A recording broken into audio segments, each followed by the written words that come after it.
다른 나라의 지배를 받는다라는 것은 정신적으로나 육체적으로나 견딜 수 없는 고통과 모욕과 수치가 그 안에 있음을 우리는 보게 됩니다. 다른 나라를 지배받는다라는 것은 그냥 지배받는 것으로 끝나지 않습니다. 그 사로잡힌 사람들은 전쟁으로 끌려가거나 포로로 잡혀가거나 아니면 감당할 수 없을 만큼의 수치를 당하는 것이 다른 나라를 지배받는 결과의 모습입니다. 우리나라도 1910년에 국권이 강탈된 이후에 45년 해방이 되기 전까지 우리는 상상할 수 없는 고통과 아픔 가운데 살았습니다. 일본은 조선 총독부라는 기관을 세워서 입법과 행정과 사법 또한 군대까지 다 장악하여서 우리를 탄압했습니다. 그러나 그 탄압의 과정의 모습을 살펴보면 1911년 8월에 일본은 민족 말살 정책을 위한 식민지 교육을 시작합니다. 학교에서부터 자녀들이 배울 때에 한국어를 배우기보다는 그 시간을 최소화하고 일본의 언어를 배울 수 있도록 그 시간은 대폭 증가시켰음을 우리는 역사를 통해서 알 수 있습니다.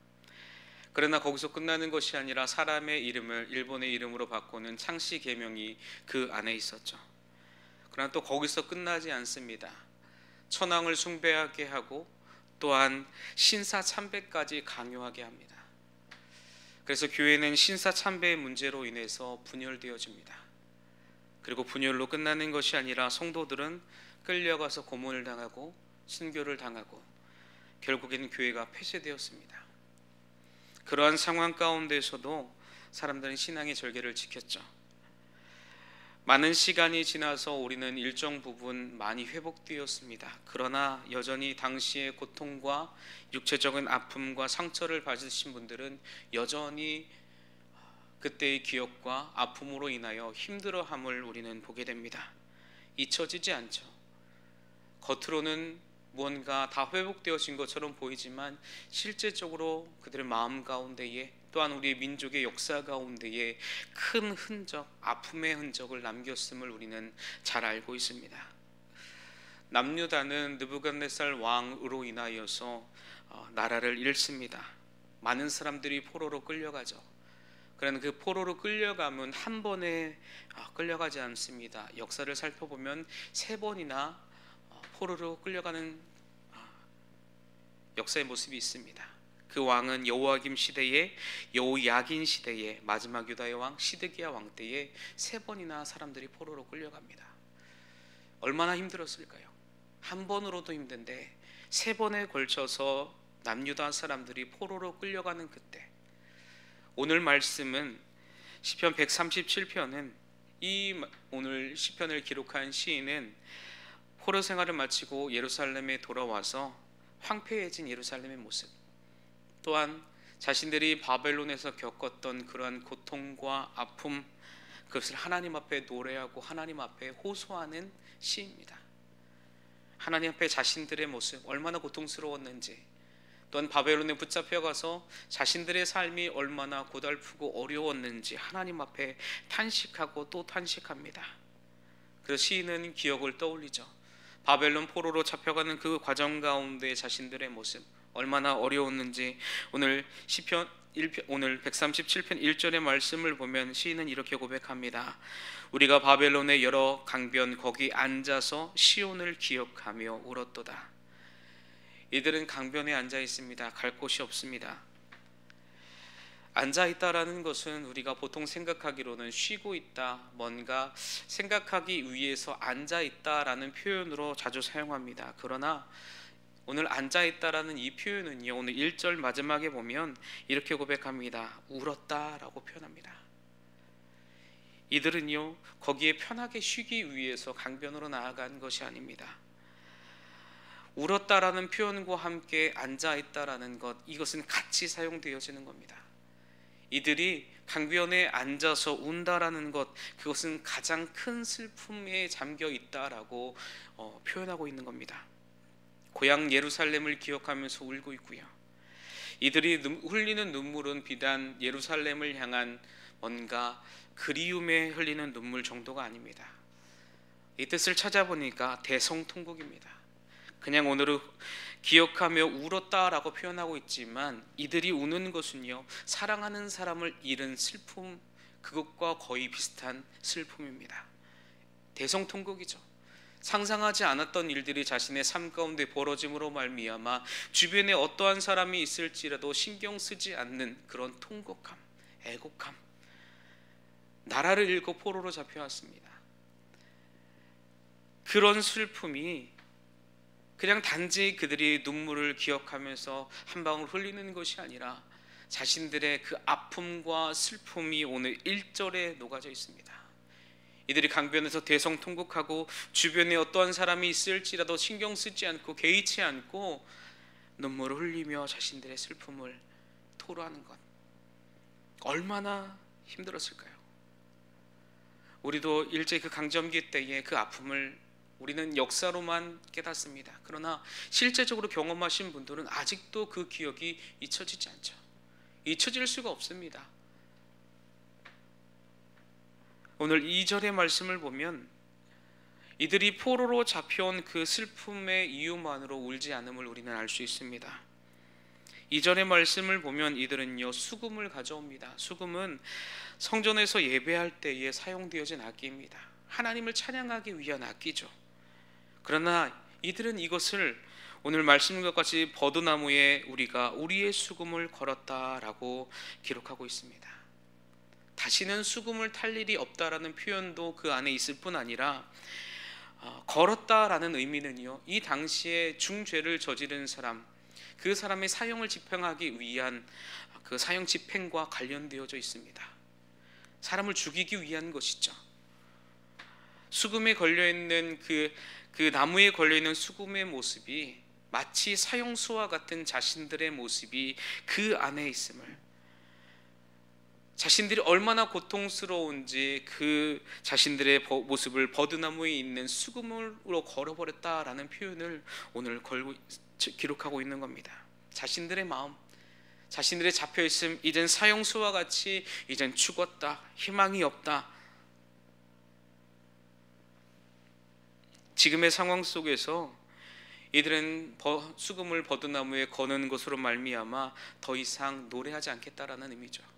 수금을 가져갔다라는 의미는 자신들이 그곳에서도 하나님을 예배하고 찬양할 수 있는 것, 그러나 그것을 다 내려놓았다라는 겁니다. 왜 내려놓았을까요?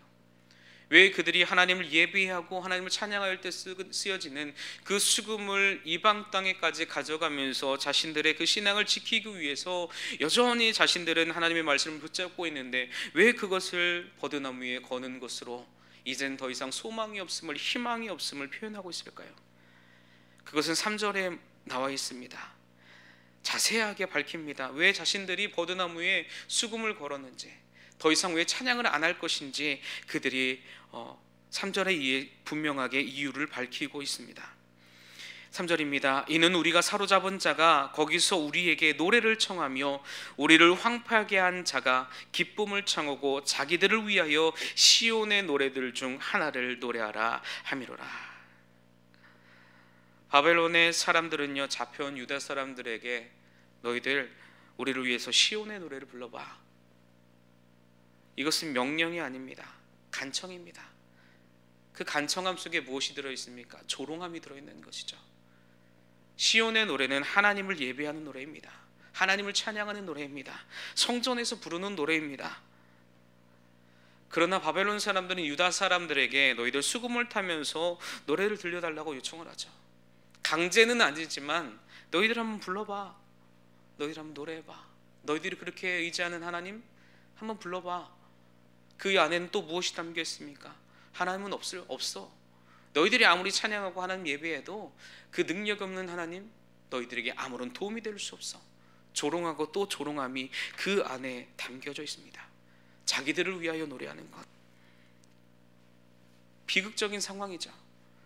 굉장히 불편합니다.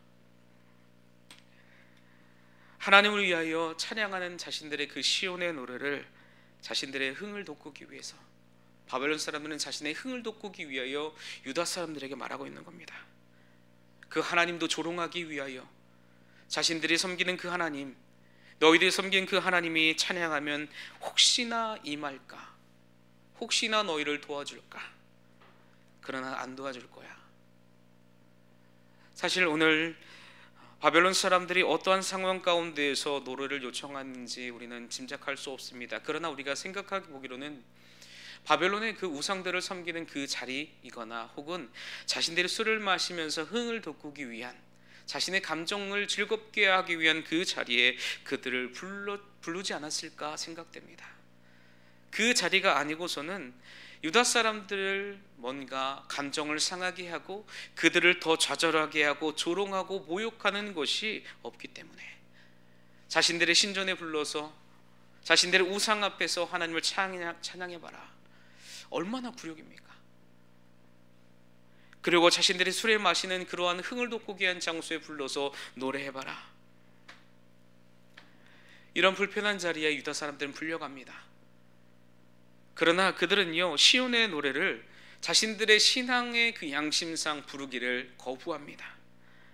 신앙의 순결을 지키기 위해서 그들이 어려운 상황에 더 놓일 수 있지만 거부합니다.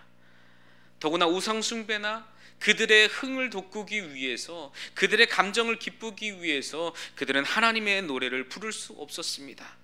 그래서 4절에서 이렇게 고백을 하는 겁니다. 우리가 이방 땅에서 어찌 여호와의 노래를 부를까? 이 4절에는요, 내가 너희들을 위해서 하나님의 노래를 너희들의 흥을 돋구기 위해서 부르지 않을 것이다. 시인을 포함한 유다 사람들은 모든 것을 다 잃었습니다. 나라도 잃고요, 가족도 잃고 재산도 잃고 미래도 없습니다. 아무것도 그들에게는 남겨져 있는 것이 없습니다. 그러한 상황 가운데서 그들이 잃어버리지 않는 그 한 가지, 하나님을 향한 마음. 이전에 자신들이 예루살렘에 있을 때는 미처 깨닫지 못했지만 그 하나님의 은혜가 자신들의 삶 가운데 있음을 바벨론의 포로로 끌려가면서 그제서야 그들은 깨닫는 겁니다. 그곳에서 모욕을 당하면서, 그곳에서 아픔을 당하면서, 고난을 당하면서 지금까지의 삶이 얼마나 하나님의 은혜였는지 하나님은 깨닫게 하셨습니다.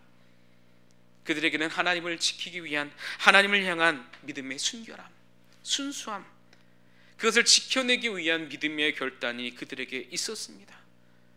하나님을 향한 이 마음은 내가 무슨 일이 있더라도 꺾지 않겠다, 내가 죽을지라도 꺾지 않겠다라는 굳은 의지가 오늘의 말씀 가운데에 들어있습니다. 거룩한 하나님을 위한 노래가, 찬양이 이방의 그 신들을 위한, 사람들의 감정에 흥을 돋구기 위한 그러한 노래로 전락하는 것을 그들은 용납하지 않았습니다. 타협할 수 없었습니다. 사실 타협해서도 안 되죠. 우리의 신앙 가운데에, 우리의 삶 가운데에서 우리의 얼마나 많은 모습이 세상과 타협합니까? 세상과 섞여갑니까? 그 가운데 하나님의 말씀의 중심에 서서 흔들리지 않아야 하는데도 불구하고 우리는 여전히 세상의 그 고습과 세상의 흐름을 따라갑니다. 하나님께서 우리를 그리스도인으로 부르시는 것은 무엇입니까? 그리스도를 따르는 사람입니다. 예수님의 말씀을 따르고 하나님의 말씀을 따르는 자로 살아가도록 하나님께서 오늘 우리를 부르셨습니다. 방법을 다 허락하셨습니다.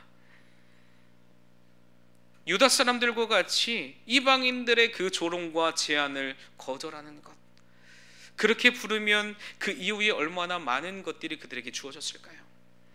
많은 편함이 있었을 겁니다. 편리함이 있었을 겁니다. 그들을 옥죄고 있던 것이 조금은 풀어졌을 수도 있습니다. 그러나 그들은요, 신앙의 그 순수함과 신앙의 그 절개를 자신의 육체의 안락함과 비교하지 않았습니다. 자신의 육체의 안락함을 위해서 하나님을 내려놓지 않았습니다. 우리가 이방 땅의 포로로 잡혀하는 이 마당에 이제는 우리를 구원해 주실 분이 하나님밖에 없다. 하나님만이 우리를 도우실 수 있다. 그래서 이들의 의지, 이 사람들을 위한 흥을 돋구기 위한 노래를 부르지 않겠다라는 것, 내가 하나님을 찬양함에 있어 내가 이들을 위해서, 이들의 감정과 이들의 즐거움을 위해서 나는 찬양하지 않겠다라는 것이 그 굳은 의지가 5절과 6절입니다. 5절과 6절에 이렇게 시인은 말하죠. 예루살렘아, 내가 너를 잊을진대 내 오른손이 그의 재주를 잊을지로다. 내가 예루살렘을 기억하지 아니하거나 내가 가장 즐거워하는 것보다 즐거워하지 아니할진대 내 혀가 내 입천장에 붙을지로다. 아멘. 자신들이 신앙을 지키기 위한 믿음의 결단입니다. 찬양을 연주하는 손과 찬양을 하는 그 입, 이것은 하나님만을 향해 위한 것이다. 그 충성된 마음, 하나님을 향한 신앙의 절개를 지키지 못한다라고 하면 나는 내 오른손이 사용하지 못하더라도, 내 입이 말을 하지 못하더라도 나는 찬양하지 않겠다. 나는 그렇게 그들을 즐겁게 하지 않겠다. 자신을 향한 어떻게 보면 저주인 것이죠. 지키기 위한 하나님, 내가 오늘 이 사람들이 원하는 것을 내가 하지 않겠습니다. 그러기 위해서 하나님, 내가 오른손이 희생될지라도 하나님 내가 하지 않겠습니다. 하나님, 내 입이 그 거룩함을 찬양해야 되고 하나님을 예배하는 찬양이 있어야 되지만 내 입에서 나오는 그 말조차 하나님, 내가 그들을 찬양하고 그들을 흥겁게 하는 것이라면 하나님, 나는 말하지 않아도 괜찮습니다. 말을 하지 못해도 괜찮습니다. 우리에게도 이런 믿음의 절개가 있어야 하지 않을까요? 그 일제 모든 고통 속에서도 많은 그리스도인들이 자신의 신앙의 그 순수함, 신앙의 믿음, 절개와 그 모든 것을 지키기 위해서 자신의 목숨까지도 아끼지 않고 희생하셨습니다. 잘못된 것은 잘못된 것이라고 분명하게 말씀하셨고, 거룩한 것이 무엇인지, 믿음이 지키는 것이 무엇인지 분명하게 믿음의 선조들은 우리에게 보여주셨습니다. 우리는 지금 어떻습니까? 그때 그런 모든 고통도 자신의 그 죽음 앞에서도 신앙의 절개를 지키기 위해서 기꺼이 내려놓으신 믿음의 선진들, 믿음의 어르신들, 앞서 믿으신 분들, 얼마나 많은 희생이 있었습니까?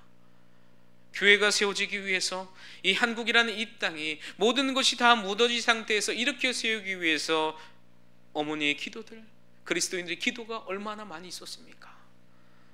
무릎이 다를 정도로, 무릎에 굳은 살이 박일 정도로 많은 기도를 통해서 우리가 세워지는 것이고 이렇게 주님 앞에 예배할 수 있는 것이죠. 그렇게 바벨론 사람들은요, 유다 사람들을 지속적으로 핍박하고 괴롭혔습니다. 조롱하고 희롱합니다.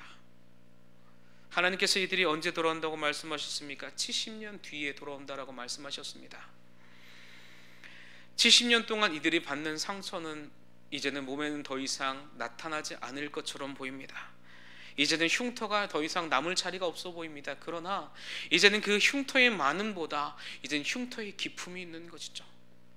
그 상처가 더욱더 깊어지고 깊어지는 것, 이제는 더 깊이 그들의 마음 가운데, 삶 가운데 상처가 남겨져 있습니다.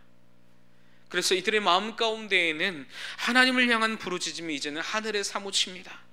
바벨론을 향한 분노와 복수심이 그들에게 가득할 수밖에 없습니다. 그래서 오늘 말씀 7절에서 9절 말씀을 보면 이들이 이제 예루살렘을 파괴한, 그리고 이에 동조한 에돔 자손과 바벨론을 저주하고 있습니다. 그러나 이들을 저주함은요, 개인적인 원한이 아닙니다. 하나님 앞에 그 공의를 올려드리는 겁니다. 하나님의 공의가 이 사람들 가운데에 있길 원합니다. 하나님의 뜻을 간구하는 겁니다. 그렇게 자신이 고난 가운데 있고 어려움 가운데 있지만 그 모든 것들을 하나님 앞에 올려드리는 것, 하나님께서 움직여 주시옵소서. 하나님, 이들 가운데 하나님께서 심판하시옵소서. 그 모든 것들을 하나님 앞에 올려드리는 것, 우리의 믿음의 선조가 그러지 않았을까요? 자신을 죽이는 앞에 그 신앙의 절개를 지키면서 하나님, 이들은 알지 못합니다. 이들이 하는 짓을 알지 못합니다. 예수님이 십자가에 달려서 고난당하실 때도 하나님께서 하나님, 저들은 알지 못합니다. 하나님, 저들의 죄를 용서하여 주시옵소서라고 말씀하신 예수님의 모습, 그 모습이 또한 우리의 삶 가운데에 있어야 함을 하나님께서 오늘도 말씀합니다. 오늘 말씀을 서도에서 말씀드린 것 같이 사람들은 수금을 버드나무에 걸었습니다. 왜 버드나무에 걸었을까? 이들이 찬양하고 이 사람들의 흥을 돋구기 위해서 더 이상 노래하지 않는 굳은 의지는 악기를 부수는 것밖에 없습니다. 부숨을 통해서 더 확실하게 내가 당신들을 위해서 노래하지 않을 거다라는 것을 보여줄 수는 있습니다. 그러나 이들이 왜 그렇게 하지 않았을까요? 이들은요, 기대하고 있는 겁니다. 70년 뒤에 다시 돌아갈 것을, 70년 뒤에 다시 돌아가서 예루살렘에서 하나님을 예배하고 찬양할 것을 기대하고 있는 겁니다. 이 말씀은 이들의 그 하나님의 약속이 그들 가운데 남아있다라는 사실이죠. 내가 이 약속을 믿습니다. 하나님, 내가 부술 수 있지만 그 더 강한 의지를 이들 가운데 보여줄 수 있지만, 하나님, 이 악기를 버드나무의 거울무로 말미암아 이제 우리는 죽었고 다시 그것을 우리가 돌아갈 때에 70년 뒤에 주님께서 약속하신 그때 우리가 다시 그것을 들고 가서 돌아가는 그 길에 하나님을 찬양하고 또 예루살렘에 도착해서 하나님을 찬양하겠습니다 라는 이들의 믿음의 확신. 포로로 잡혀간 남유다의 고통이 오늘 시편 137편에 고스란히 나타나 있습니다. 그러나 왜 이들이 삶이 이렇게 되었습니까? 이렇게 포로로 잡혀가고 사람들의 조롱을 받고 핍박을 당하고, 우리가 성경에 앞서서 많이 읽었습니다. 하나님께서 얼마나 많은 경고를 하셨는가. 하나님께서 수많은 경고를 한 번이 아니라 지속적으로 선지자를 세우고 또 세우고 하나님께서 지속적으로 말씀하셨습니다. 또한 믿음의 조상들을 통해서도 경고하셨죠. 너희들 이렇게 살면 안 돼. 너희는 마음을 다잡아야 돼. 너희는 하나님의 말씀을 들어야 돼. 그 말씀대로 살아야 돼. 하나님은 계속해서 말씀하셨지만 말씀을 듣지 않고 귀를 막고 있고 눈을 닫고 살았습니다. 이스라엘 역사 가운데에 하나님을 제외하고 그들의 남는 역사는 없습니다. 무엇이 남겠습니까? 이방 땅에 애굽의 포로로 된 것. 그러나 그들이 애굽의 포로로 나올 수 있는 이유가 무엇이었습니까? 하나님의 그들의 도우심이 있었던 거죠. 하나님의 그 강한 두 팔이 그들을 붙들었기 때문에 그들이 애굽에서 나왔던 겁니다. 광야에서도요, 어제 나누었던 것처럼 광야의 삶, 또한 그들이 가나안 땅에 정복할 때 그들이 무엇을 할 수 있었겠습니까? 하나님의 그 강한 판, 그 두 팔이 그들을 붙드셨기 때문에 그들이 하나님의 약속의 땅에 들어갈 수 있었습니다. 그러나 우리가 알아야 되는 것이요, 하나님이 하나님의 백성을 포로로 잡혀갈 때 누가 가장 아프셨을까요? 이들이 이방 땅으로 보내면서 죄와 죽음 가운데에 놓여 있는 상황 가운데에 우리들의 모습을 보고 누가 가장 아프실까요? 하나님께서 가장 아프시지 않을까요? 성경 하나님께서는 우리를 위해 친히 탄식한다라고 말씀합니다. 하나님께서는 우리의 잘못된 길로 나아갈 때에, 우리가 포로로 잡혀갈 때에, 우리가 이 땅에서 살아갈 때 하나님의 말씀이 아니라 세상적인 방법으로 살아갈 때 하나님은요, 우리의 옆에서 우리의 모습을 탄식하면서 뭐합니까? 기도하십니다. 우리가 그 곁길로 가지 않도록 하나님께서 말씀하신 그 예수 그리스도의 길로 나아갈 수 있도록 하나님은요, 오늘도 우리를 위해서 기도하고 계시고 중보하고 계십니다. 그 하나님의 아버지의 고통을 우리는 알지 못합니다. 얼마나 아프셨을까? 자기 아들 예수 그리스도를 십자가에 죽이시면서 얼마나 아프셨을까? 얼마나 고통스러우셨을까? 그러나 침묵하신 하나님, 마땅히 가야 할 길이기에 하나님께서 이스라엘 백성들을 포로 그 3번이나 포로로 보낼 때에 그 모든 것을 허락하셨을 때 하나님이 얼마나 고통스러우셨을까요? 그 고통을 생각하면 우리는 다시 죄의 길에 돌아설 수 없습니다. 주님 뜻대로 살아가겠습니다라는 그 고백 가운데 다시는 우리가 죄의 길로 돌아가지 않겠다라는 믿음의 결단이 그 안에 동반되어야 합니다. 믿음을 지키기 위해서는요, 우리가 믿음의 확신이 있어야 합니다. 또한 무엇입니까? 결단이 있어야 되죠. 결단은요, 말이 아니라 행동입니다. 말 한 발을 행동으로 옮기는 것이 믿음의 결단입니다. 그러나 우리는 말만 하죠. 믿음의 결단을 하지만 그 한다고 하는 것이 말로만 그칩니다. 믿음은요, 행함으로 드러나는 겁니다. 내가 정말 하나님의 말씀대로 살아가고 있는가? 믿음의 그 결단, 믿음의 삶은 우리의 행함을 통해서 드러납니다. 신은요, 이방 땅에서 분명한 뜻을 정했습니다. 정한 바를 따라 살아가는 것이죠. 내가 주님 말씀대로 살아가겠다. 이들의 흥을 돋구기 위해서 나는 더 이상 노래하지 않겠다.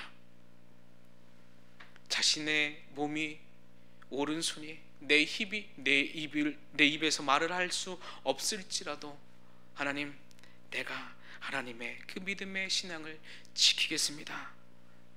저와 여러분 이러한 고백으로 나아가시길 바랍니다. 우리에게 있어 지금의 죄의 문제에서 돌이키겠다라는 믿음의 결단이 없으면요, 우리는 어떠한 발전도 없습니다. 그러한 믿음의 결단, 죄에서 돌이키겠다라는 믿음의 결단이 바울의 모습과 같이 즉각적인 기도, 즉각적인 행함, 하나님 오늘이 아니라 내일부터 하겠습니다 라가 아니라 하나님 오늘도 내가 믿음의 결단을 하여 오늘 이 당장 실행에 옮기겠습니다. 그러한 믿음이 있으시기를 축복합니다. 그때 우리가 무엇을 경험합니까? 진리 안에서 자유로워지는 그 주님의 자유함을 경험하게 됩니다.